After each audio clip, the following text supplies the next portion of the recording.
Un minuto e cominciamo.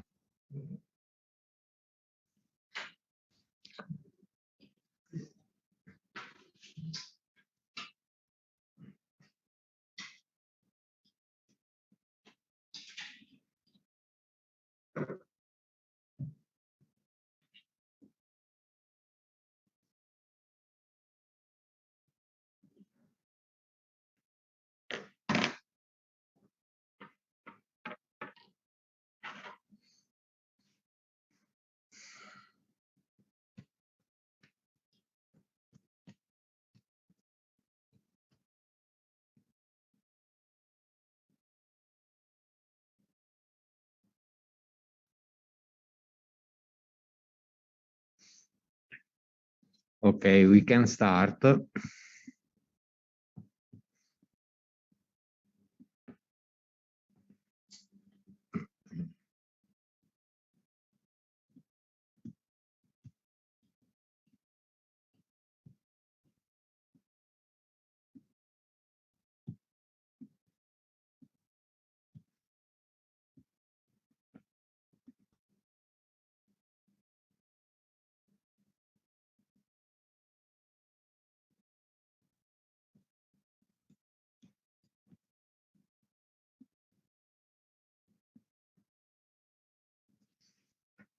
Perché io qua lo vedo così adesso.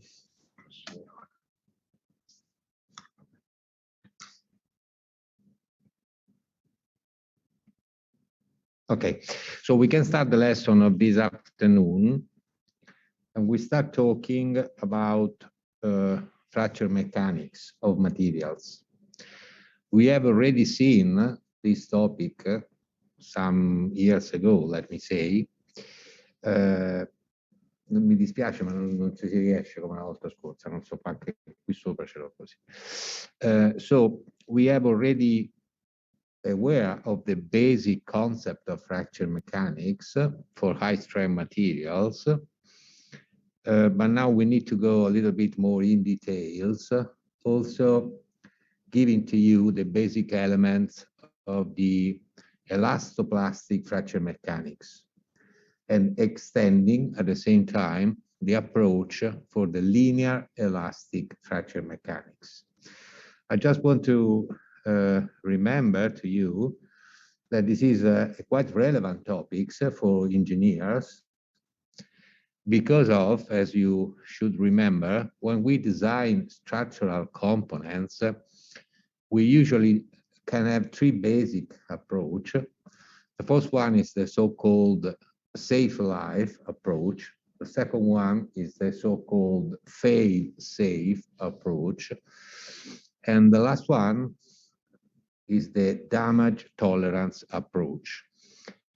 And inside the damage tolerance approach, which is the most, let me say, advanced in order to optimize material use, material selection, components behavior, we do start from the assumption that is always true, that our materials, that is our components, they can have micro defects inside, which we call cracks, which, depending on the loading condition, can be stable or unstable, that is, can be subjected to a propagation phenomena, thus leading the component in failure. And this is the topics of fracture mechanics. That is, topics in which we start with the assumption that we have components, that is materials, showing or containing cracks. And then the main two issues which are addressed by this approach are related to the evaluation of stress and strains fields in the more, let me say, critical areas of the materials, that is, near the cracks or on the crack tips. And then the identification, engineering speaking, of the critical conditions for which crack propagation or crack extension can occur, thus leading our component to failure during the exercise.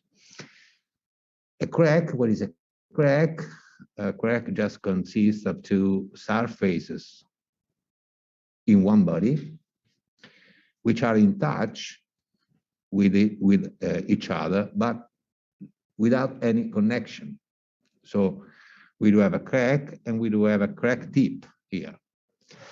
And the problem of crack propagation and thus engineering failure is not only related to the fields which is interesting for us, that is the aerospace fields, but it's a general, let me say, problem which can occur in all the engineering areas where we do have stressed components. So you have some examples here of pipelines, for example, here, or in ships, for example, here, or that's another example of cracked. You see it all over the length, pipeline, this one, or for example, in aerospace, on the fuselage, that's another example. Here you see cracks and so damages of our structures.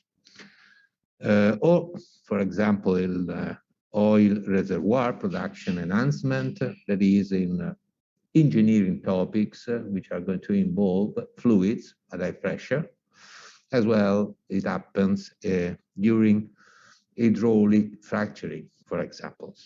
So that's a general approach. It's important for us because it also is applied to aerospace or aeronautical structures, but it's not only for that, it's for all the engineering areas in which we do have structural components subjected to stress, having pre-defects, that is cracks, which are always existing. Here, just some, these slides are on the Google Drive, some reference, that's for you if you want to go a little bit deeper, which are the books I have used to prepare this discussion with you. So first, how cracks are generated, why cracks exist inside the engineering components. They can be generated by the manufacturing processes, for example. They can be generated, that is, they exist during the service life of our component. Think, for example, to fatigue. Fatigue is an applied load, which is a quasi-static load which varies with time, which can go rise to the presence of growing defects inside the materials and that inside the components, or cracks many times, that's for engineering speaking. They can be generated inside joint, for example, welded components, but this also can apply when we are referring to the, not to weldment, but for example, to adhesive bonding, and the bonding is not executed at the perfection, or they can be generated, I'm speaking about cracks, due to the interaction of our material with the working environment. So due to the interaction with the linked to environmental effects, such as can happen due to corrosion phenomena, or for example, stresses which are induced by temperature variations. That is all the area of component materials interaction with the surrounding, that is the working environment. As we will see later on, just to recall to you, we do have some techniques which allow to us to define if a component has inside pre-existing cracks, where they are allocated and how long are they, how big, which is the size. And this is the area of the so-called non-destructive techniques.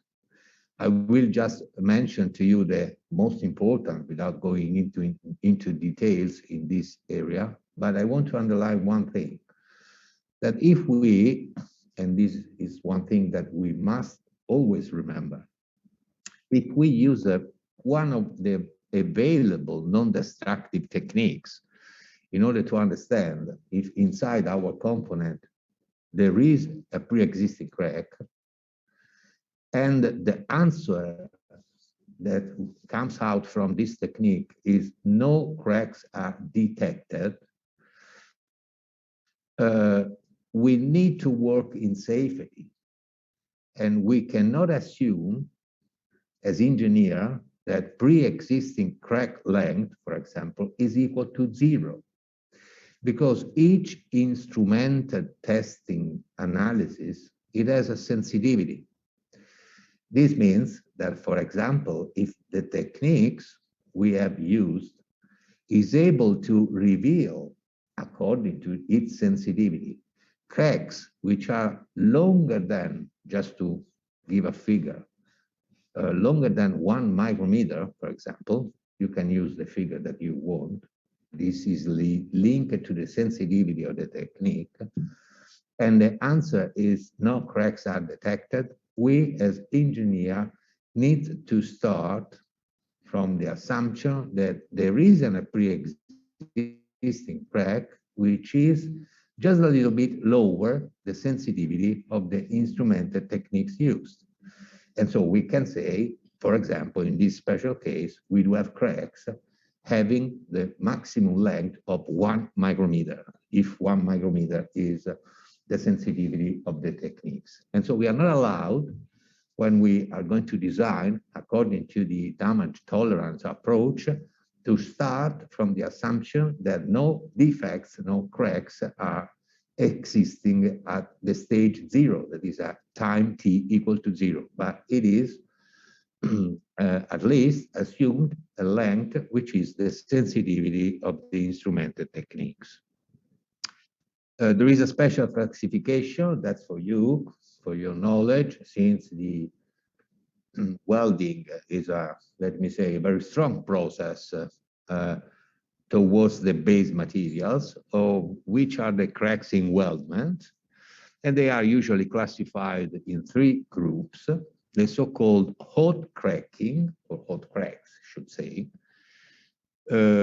They are cracks which are created inside the welding materials, usually for the application which needs to be loaded in a significant way. We are going to use fusion welding techniques. So we have temperature distribution, stresses which are related to the gradient of temperature. We do have melted phase, which must solidify. And so we can have defects related to the welded joint itself due to the fact that we have a part of metal materials which must then be solidified. We have also the so-called cold cracking. In this case, let me say hot and cold, they have a relative meaning. This distinction is made just because we can remember that we do have the welding materials, then we do have a certain distance from the welded materials, and that depends on the welding parameters that are used, as well as it depends on the base materials properties, for which we have the so-called heat affected zone, in which we can experience, for example, as modification of microstructure of the base materials, we can experience, for example, grain growth, because we have high temperature. In some cases, just to make to you a reminder, like for example, in the case of stainless steel, we could have carbide precipitation, that is sensitization of the steel itself.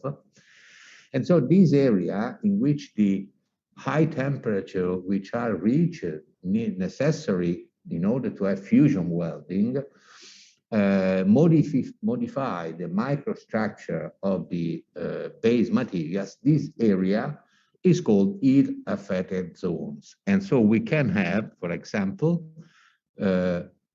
cracks which are generated between the heat-affected zone and the weld materials, even because not always, but most of times, or many times, that depends again on the base materials. The materials with which we make the welding process can be different in terms of composition by the base materials to be welded. And so we have also dishomogeneity in terms of chemical composition.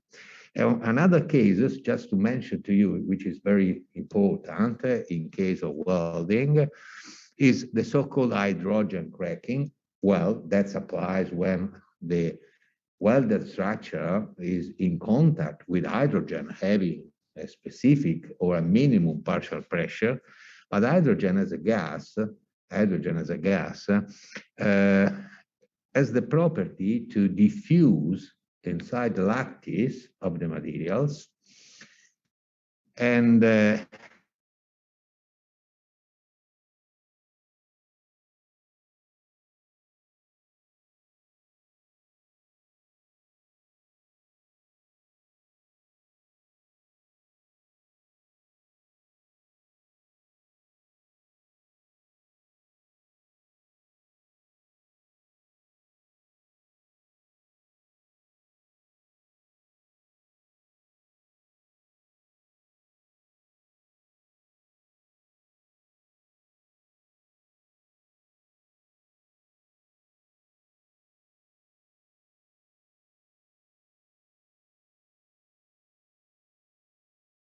this is another, let me say, I would say quite common. I mean, if we know it, we avoid it from an engineering point of view, but it would be a quite common problem of cracks in welding when the problem is neglected and the engineer does not care from that.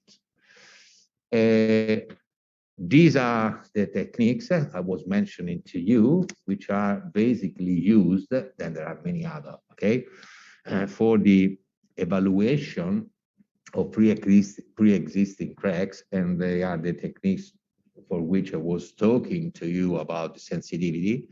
The first five, which are here, they are called also the big five, historically known, non-destructive techniques. That is visual observation, penetrating liquid, ultrasonic waves-based method, X-ray and magnetic particle methods. We have also some others. I just put one here for you, but we have many others, like, for example, the vibration analysis. So we have available, from a technological point of view, techniques which allow to us to understand which is the state zero of our component of our material, in order then to link, for example, for a certain materials composition with a defined processing technology in order to fabricate a desired component. Also, at the design stage, if we have the database, which can be, let me say, the original state in terms of pre-existing defects, or at least if it should be a very new topic, in order to characterize by a statistical approach our production line, our produced components, in order to have an idea of which are the cracks pre-existing due to the materials composition and to the fabrication technologies. And when we have a crack, what we can do? That's another matter. Huh? I mean, we want to make some consideration, and this is the topics of our discussion about the design criteria. But nevertheless, this is a question that is relevant for an engineer. And the most simple things that we could think is to replace the component. But obviously, this is not always the best choice. And obviously, this is not always the best economical choice. Okay? So we can, for example, put let me say, refer to the possibility to reduce where the crack is existing, the stress concentration. And this is made with a method which is named soap drill hole repair procedure.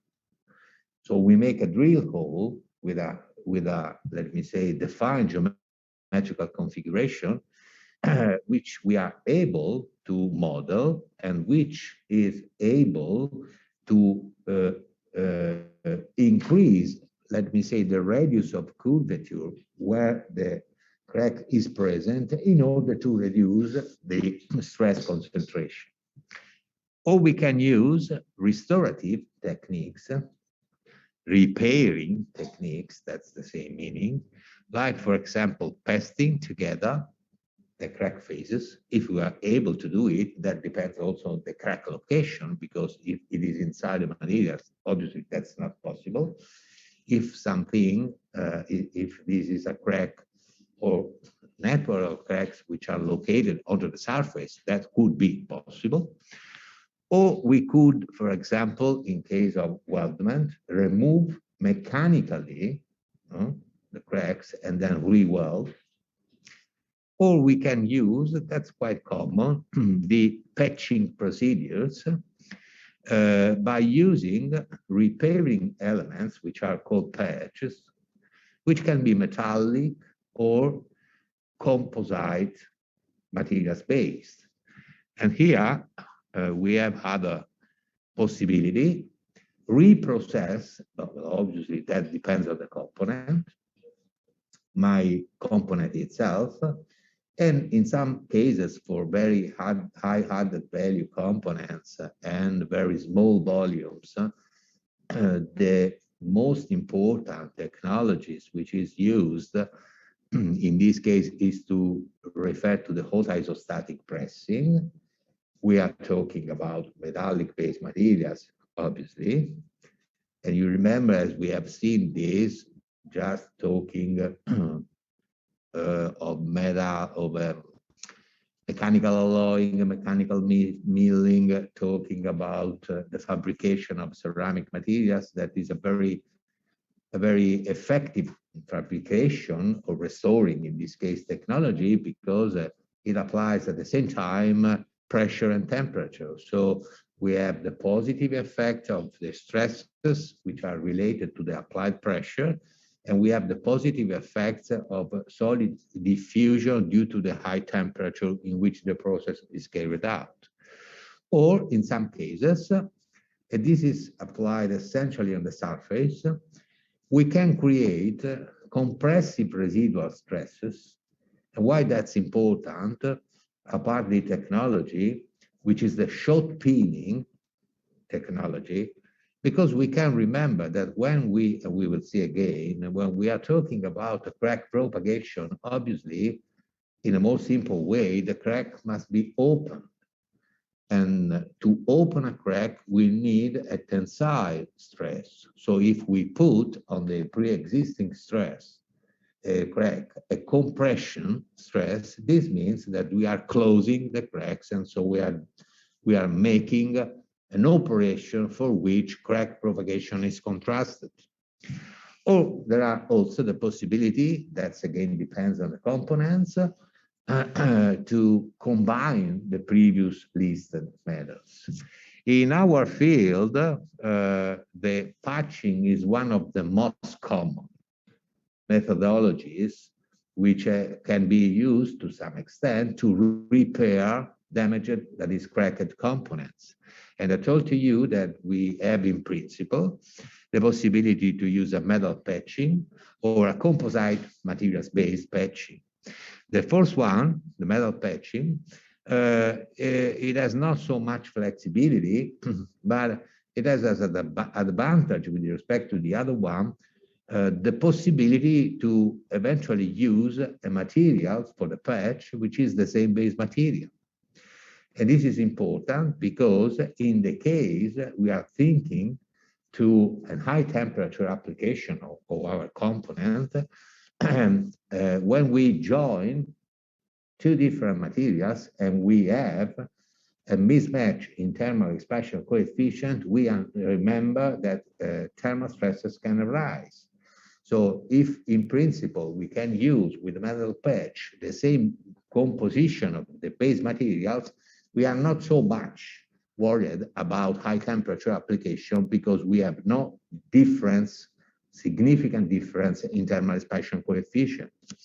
Instead, this phenomena of dissimilar expansion is usually existing when we are going to repair a metallic structure by using a composite polymeric, essentially based materials, but they have as advantage points the fact that they are the system is more flexible, and the materials is something which is very light because if we are referring it to a polymeric matrix composite, as it happens, we remember the mass density of polymer with respect to that of metal. And then some polymers, I mean the polymers that we use in this case, they act also as glue. And so we do not need riveting, for example, which can be instead used in some cases for the metallic patching.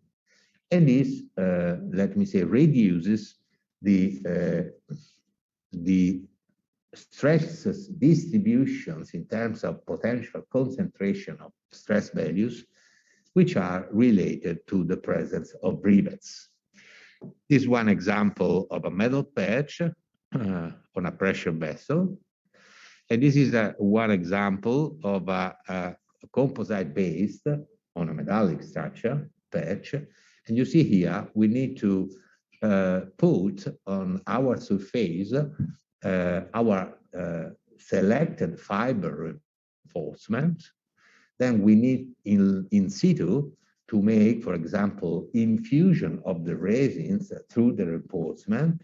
And this is the scheme which is here, that is using vacuum. The resin is supposed to infiltrate the composites, sorry, the fibers, and then we have to perform the curing process in order to let the system to polymerize, and thus putting essentially very thin, it can be calculated obviously, multilaminar materials, to use the terminology we have used up to last time, which act as a repairing system. And if, for example, as it usually happens, but this is not only the only case, our basic polymer is an epoxy matrix, that's also a glue. And we do not need any additional, let me say, system to fix our patch on the surface. What about the basic definition?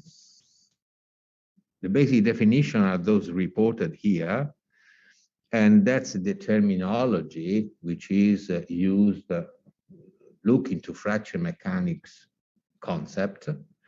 When we do have a bidimensional crack, a 2D crack, we call crack edge and crack tip. The edge is this line, okay? That is the face, and the tip is, let me call it the nose. Okay, the end of our defects. When we are going to discuss this problem, not by a bidimensional approach, but by a three-dimensional approach, we are not moving on a plane like this case, but we are moving on the X, Y, Z, or whatever you want reference system. And so we use as terminology the crack front, which is the end of the crack located essentially onto a line. And then we have the crack traces, or they are called also crack flank, which are the surface, this one. Just a little bit distinction in order to remember the case in which, and this is reported in all the specialized books, we are discussing about a bidimensional case or a three-dimensional case. And then also this is something which is already said some years ago, but we need to recall it, which are the crack modes of deformations, that is, which are the possibility for which a crack is going to propagate inside the materials, without now, let me say, thinking about the possibility that we do have stable or unstable propagation. And basically, the fracture mechanic approach, it identifies three modes. Modes number 1, modes number 2, and modes number 3. For what it concerns mode number 1 opening, we do have the defects, that the cracks, which is the black part of this drawing. And this applies, and this happens when we apply, a tensile stress. So an opening and propagation of the cracks governed by tensile stress is referred as mode 1 deformation, mode 1 propagation, mode 1 fracture, as you want, depends where we are going to stop our discussion. We can have also the possibility to have a sliding mode in which this part of the specimen, let me call it in this way, is going to slide upon the bottom part. And this is the mode 2 opening. And the last is the mode 3 opening, in which we do have a tearing mode. So if we fix, for example, the bottom part, this is the movement of the upper part. And so if we want to resume the mode 1 due to tensile stress, in the mode 1, the crack phases, if we are going to extend to a three-dimensional nomenclature, they open without any sliding, just open. In the mode 2, which is called the sliding mode, we have sliding of the crack phases, and they slide perpendicular to the crack front without any opening, because we have just this movement, And in the mode 3, which is the tearing mode, we do have, like, for example, when we apply a torque, we have that the crack phases, they slide, and they slide parallel to the crack front without any opening again. So we have opening just with tensile, otherwise we have sliding, and this can be in one direction or in the other direction, depending on the application of a shear stress or of a torsional stress, essentially. These are the three basic models which are taken into account by the fracture mechanics. Let's have some examples. The first one is referred to the possibility. Obviously, we need to make some assumptions, some simplification in order to write some equations in order to treat our problem. So the basic cases which are considered in the mode 1, the basic cases are those which are here listed. For example, we have a crack centered in our specimens under tension. This is the crack, and this is what mode 1. Or we have the so-called, that's a terminology I want to leave to you because it's very used, cent case or cent specimen, which means single edge crack under tension. We have a crack just on a surface, not on both surfaces. And again, we have tensile stress, so we have opening here and we have opening here. Or we can have the case in which our crack is going to exist on both surfaces, like this one, again with a tensile stress applied, And this is called double edge crack under tension. But please do not forget that we can have mode 1 propagation or mode 1 opening of our cracks, even though we are not going to apply, that depends on the cracks configuration and on the loads, even though we are not going to apply a pure tensile stress or a pure, if you want, tensile force or a pure tensile load. Because, for example, if we use this system, which is a beam, and we have a moment applied at the ends of our beam, this crack pre-existing here, due to the presence of tensile stress related and which can be calculated to the applied moment, it can be opened. And this is the case of the so-called single edge crack under bending, as well as we can have not the application of a moment like this in this picture, but the application like this on the beam of a concentrated, or if you want, there is also the case of a distributed load, having a pre-existing crack here, and this is another important specimen or configuration we see, which is called SENB, single edge crack 3-point bend specimens. Why 3 points? Because it's reproducing a 3-point bend test in which we do have, as you should remember by the construction science course, we do have tensile stresses at the on this phase, okay? And so also here, apart from the existence of shear, okay, we can have an opening of our pre-existing defect. So not only pure tensile, but also bending or resulting bending, like in the last case, due to the application on a beam of a concentrated or distributed compressive load, like in this case.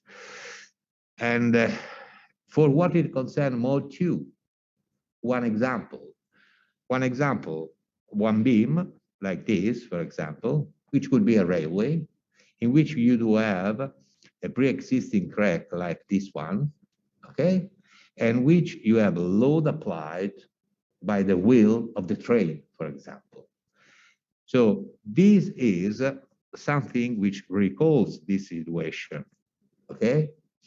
But why it is important? Because we should remember that in such kind of loading scheme, apart from stresses arising by the momentum, we do have also shear stresses that are going to arise from shear load, okay?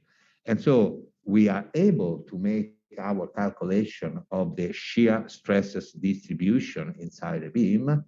And in this case, we can have, apart from the effect of opening due to the stresses, not in this configuration, because here we have compressive stress, tensile stress are on this phase, but we can have sliding.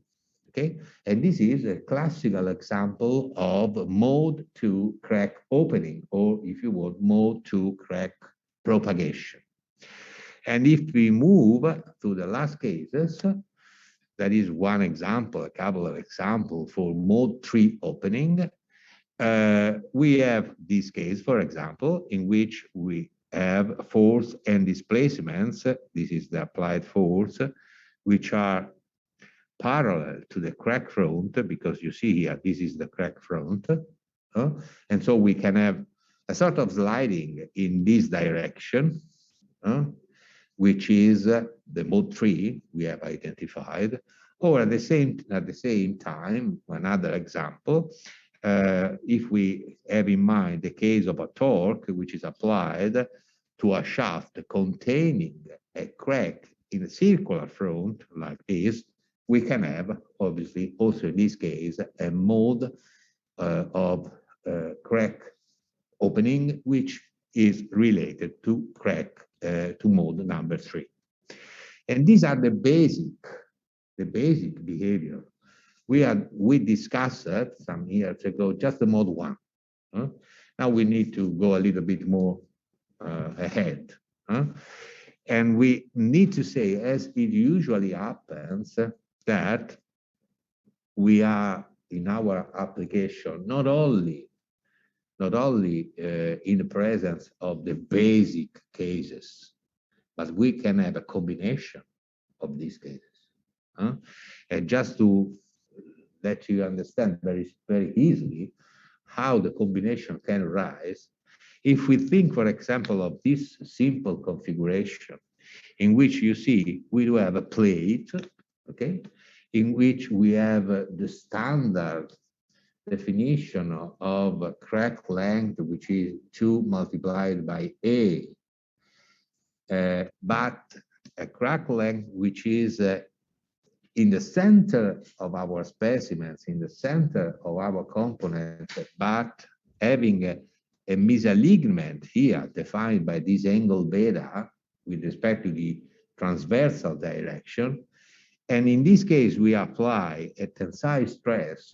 Obviously, we can expect both the combination of the presence on our defects of a tensile stress, which is not the same of this, okay, and a shear stress. And so this means that we can expect, in this case, to have a combination of mode 1 and mode 2 opening.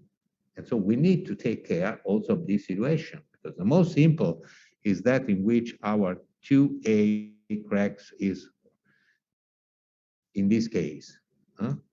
But depending on the orientation, we can have effects which are present at the same time. And this is also studied, for example, in order to have validation of the experimental approach on the model of the mathematical approach on an experimental basis by specific specimens which are used in laboratory testing in order to well or better understand what is going to happen when we have a mixed mode of crack opening.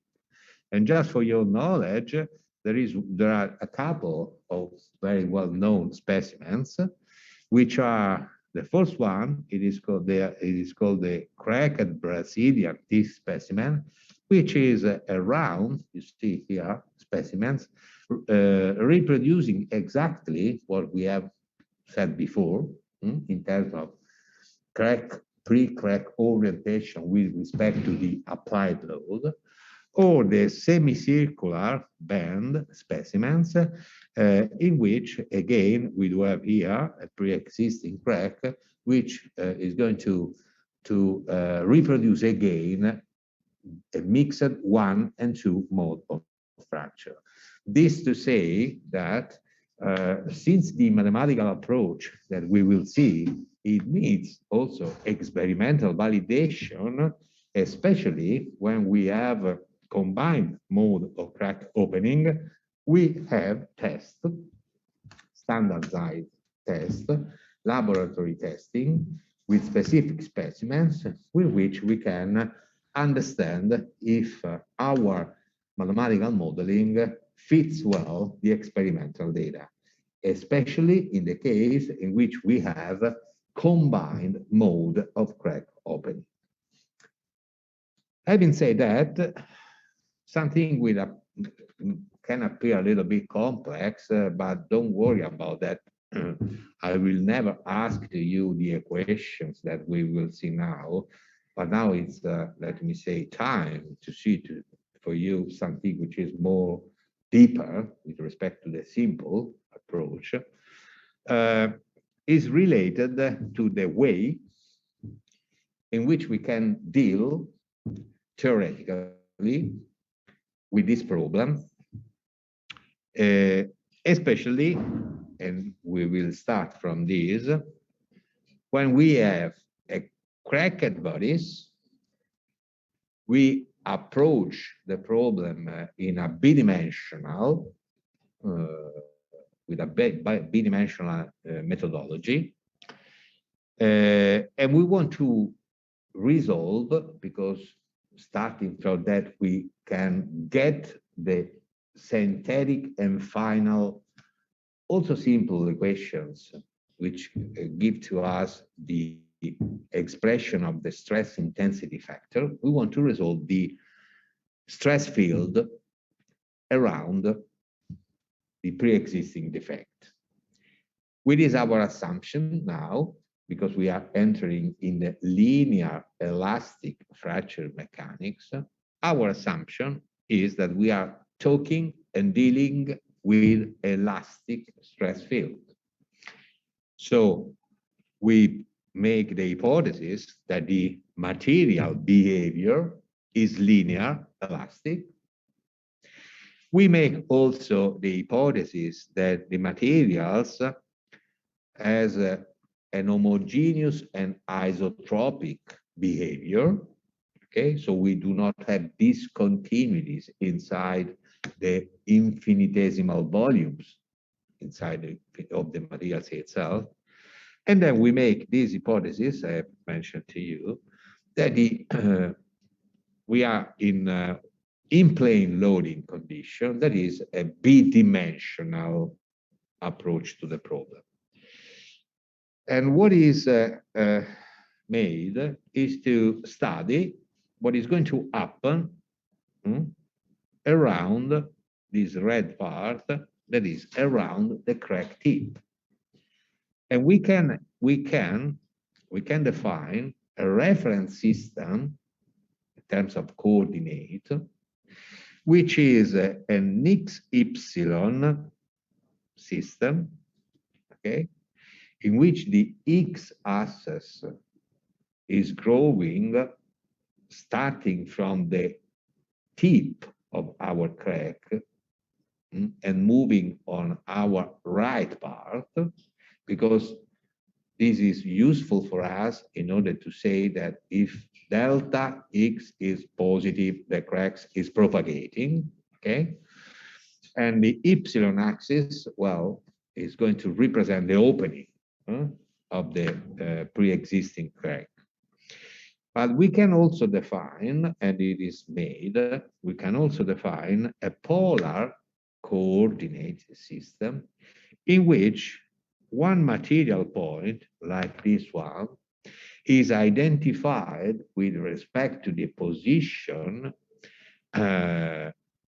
respect the crack tips, by two polar coordinates, which are the radius here and the angle theta here. So both the system can be used, okay? Now, having said that, there is a mathematical approach to resolve the elastic stress field with the hypothesis that we have made on our materials, which is based on the use of a very special function defined by mathematicians, which is called the Airy stress function.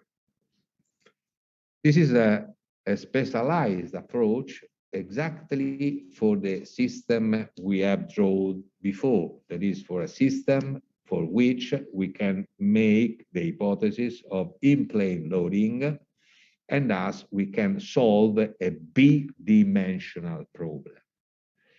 This approach with the Airy stress function was properly developed in order to study the stress distribution in presence of cracked components. And try to make it a little bit simple. It starts from the very well-known concept of equilibrium. And the dynamic load that we know, they say to us that if we have a body on which we apply external forces, the resulting force will be able to give to us the combination between the mass of the component and the acceleration that we get. And obviously, if the object, our mass, our system is in equilibrium, then we have an acceleration that is equal to 0. That means that the resulting forces, they must be equal to 0. That's the basic, nothing new. First year of engineering study. So the differential equation, which is going to govern this approach, the basic is this one, which can be converted in terms of stress tensor, since we do have no monodimensional problem, but generally speaking, three-dimensional problem. Now we have reduced at b-dimensional level, which can be written like in this formulation, where we do have the Laplace operator, then we do have the stress tensor, okay? Now the stress tensor, which is interesting for us, and that depends on the coordination system we are going to use, but it can be this one if we are going to use polar coordination system, or it will be referred to x, y, and xy in terms of shear. So the stress tensor, then we have the mass density, the body force vector, that is the vector of the applied external forces to our system.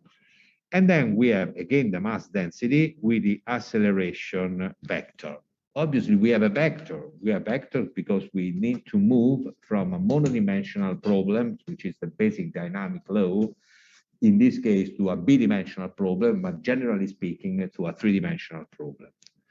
And now we will see how this equation will come out, okay? But let me conclude this part. If we have that synthetic notation, that is this synthetic notation here, this synthetic notation, remembering what is the Laplace mathematical operator, can be written in this form, in which, as you see, we do have, in this general case, then we have the simplification, the xy axis, which is going to correspond to 1, 2, 3. And so we have all the components of the tensor of the stresses, and all the components of the tensor of the forces applied, and all the components of the tensors of the acceleration resulting by the basic dynamic law. How to get this? I mean, how to get essentially this one? Well, also here we have a mathematical approach, and the derivation of the derivation of the equilibrium equation starts from the classical and starter consideration, in this case, a b-dimensional problem of a material point. So we can identify, and the notation I put it exactly for this reason, can be different, but we need to understand the terms. We can define this tensile. Here it's not used sigma, it's used S, that's the same. And the shear, okay, on this material point. And so we have the SXX or sigma XX, which is the stress acting on the phase dy in the minus x, in the x direction, or minus x direction, okay, with the increment that we need to take into account because we have an infinitesimal element, our material point. And the same applies for what it concerns the shear on xy, and for what it concerns the other two terms, which are referred to the dx, what is here, okay,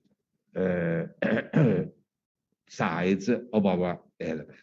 That's the meaning, so the general meaning of a tensor in a b-dimensional way. Then we have also the body forces that we have written before. They can exist or they cannot exist, that depends. which is obviously they are defined per unit mass. So if we want to have a force, we need to multiply by the 2 infinitesimal length of our unit element, material point on the x and y axis. The mass density can be also defined in this way because we are on a bidimensional approach, that this would be multiplied by 1 essentially. So we have mass, the mass, which is the mass density multiplied by the volume essentially. And the acceleration instead, ax, is given by the derivative mathematical approach of acceleration that is already known. And if we make all these contributions sum together, we get, let me say, this final, which can be modified again, expression, in which we do have all the contributes of our stresses of the body force when they are applied and on the resulting acceleration when the body forces are not zero. We can divide by the infinitesimal product, the x multiplied by the y, and this expression results in this expression for what it concerns the x direction, just dividing that and then simplifying. And in this expression for what it concerns the y direction, you see here we have the acceleration on the y axis. When we are in equilibrium, the acceleration is equal to 0 and the body forces are equal to 0. And so this general expression that we have written here, they results in essentially the Laplace operator applied to the stress tensor here equal to 0. And this in 2 dimensions lets, taking into care the previous expressions, to these expressions and to these expressions for what it concerns the contribution of the x and the contribution of the y, let me call it in this way, tensile stress. So what has been proposed from a mathematical model, mathematical approach, is the existence of a scalar function which is named phi and which is the so-called Airy stress function. We have just said it can exist, okay?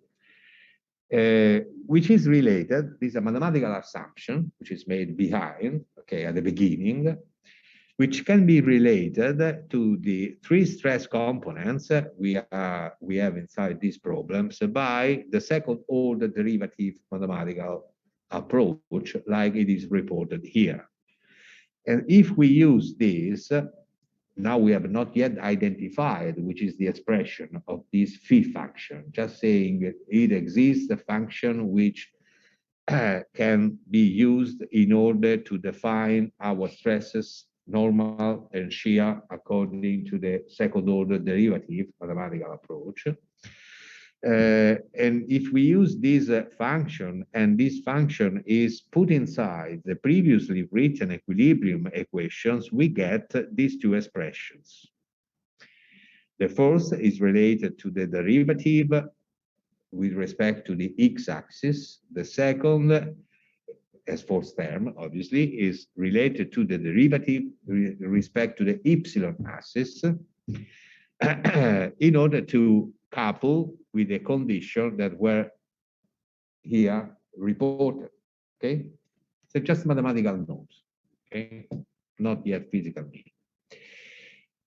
This equation, which must be, and here you must trust me, okay? Otherwise, we need to write slides and slides of mathematical demonstration, must respect one condition in order to be used for this approach.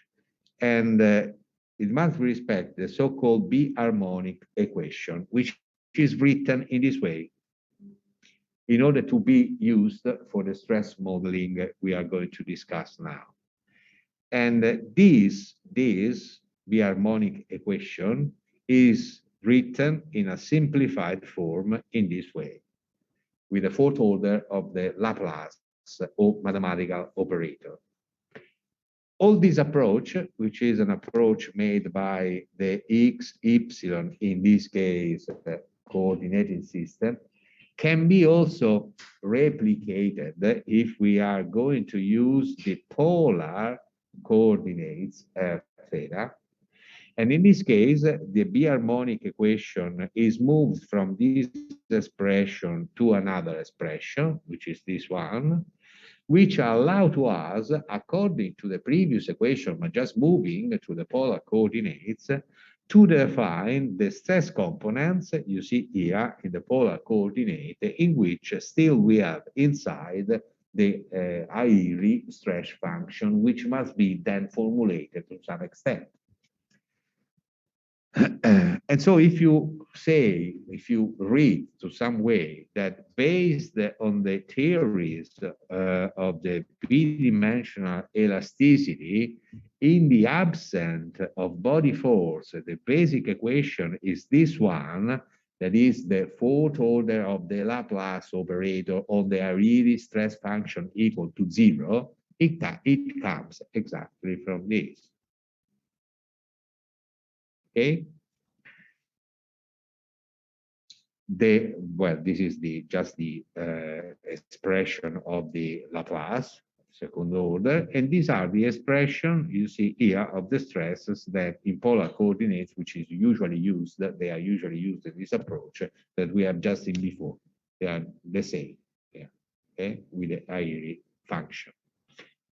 So we need to, let me say, define which are the boundary conditions for this approach, and we need to define a way of vision which is quite well working for this problem, was proposed in 1956 by a scientist mathematician, which is called Williams, in polar coordinates, okay, which is the formulation of the Airi stress function in polar coordinates here reported, where you see we have the coordinates, the polar coordinates r and theta. And we do have also, we cannot forget these two boundary conditions, which must be respected.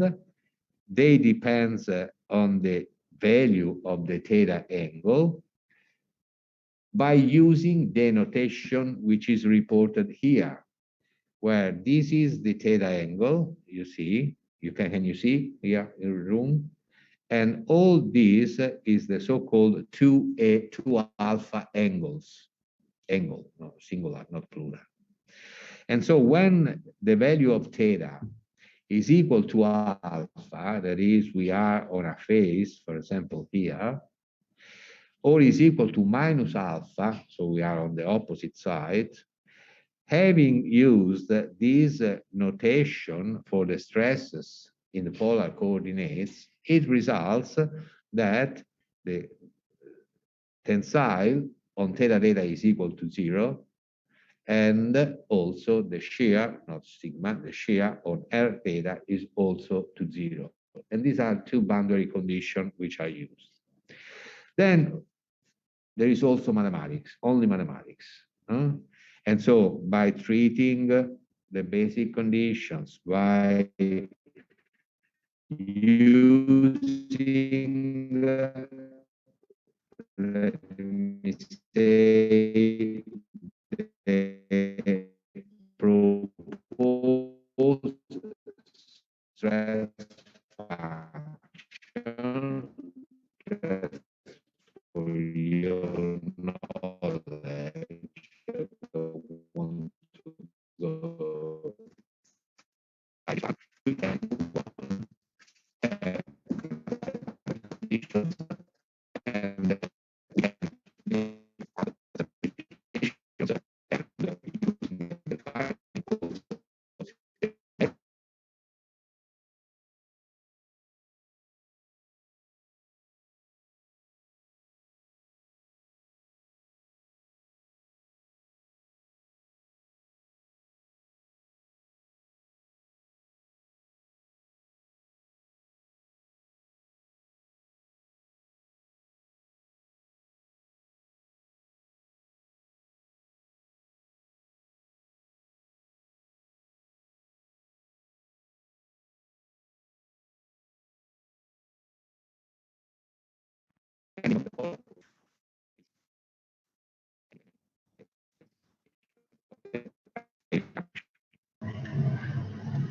Però scusi, l'abbiamo persa.